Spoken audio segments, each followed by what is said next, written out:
And one of the hardest things you will ever face in your road to destiny is forgiveness. That's the hardest thing you're going to ever face, guys. Now follow me here.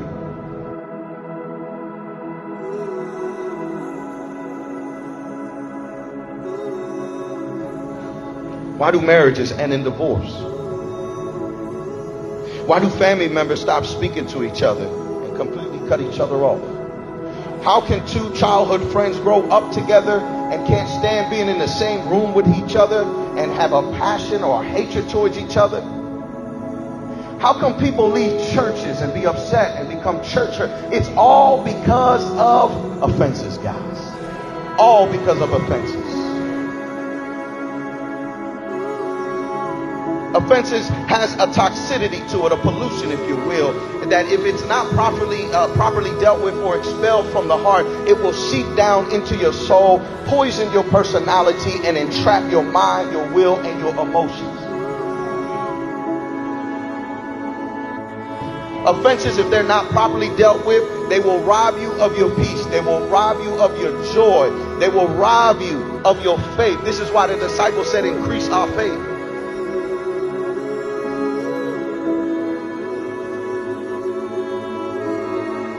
Listen, there's a story of two twins, right, that were raised by an alcoholic father, right? One of them became an alcoholic. And they told him, they said, you know, why are you an alcoholic? You're just like your daddy. Why are you an alcoholic? He said, it's because I was raised as an alcoholic. The other twin never touched the drink in his life.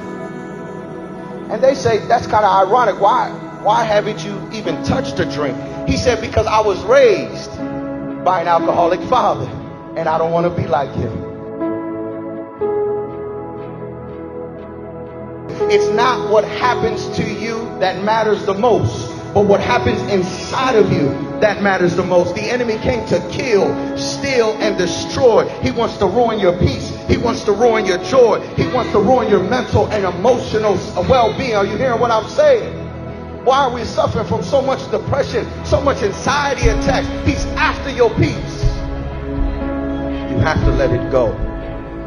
You have to let it go. And as long as you are tied to your past, you cannot reach forth to the future of your destiny.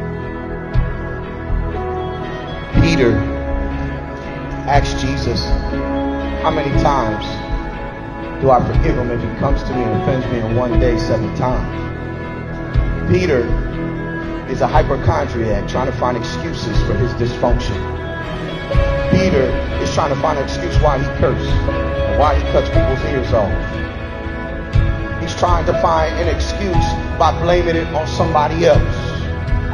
Jesus told him, even if he comes to you 7 times and offends you, 70 times 7, you forgive him. And the disciples screamed out and they said, God, you got to increase our faith. I'm not saying what you've been through has been easy. I know. It takes supernatural power to let certain things go in your life, to let go of all the abuse and all of the confusion. Believe me, I know God knows it more than anybody. And I'm not saying what you've been through means nothing. He knows where you are. He knows about your condition. He knows who walked out of your life and who left you. He knows who rejected you, who abused you, who betrayed you, who talked about you. He knows everything. But there comes a point in your walk where you have to ask God to give you faith. Faith to let it go. Faith so I can move forward. Faith so I can succeed. Faith so I can reach my destiny. Faith so I can forgive those who hurt me. Faith to forgive my parents who betrayed me, who speak negativity over my life. Faith, God, increase my faith so I can continue to move forward.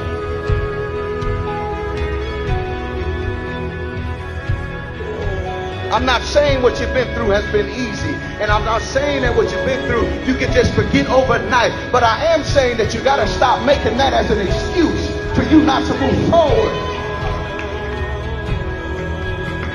There comes a time when you have to let it go. The trap, they're living their life, right? They're living their life. They offended you, they hurt you, but they're still moving forward. You're the one caught in ruins. You're the one caught in trap. You have to let it go. Forgiveness is the hardest thing you will ever face in your journey. But forgiveness is not for them. Forgiveness is for you. Forgiveness is for you.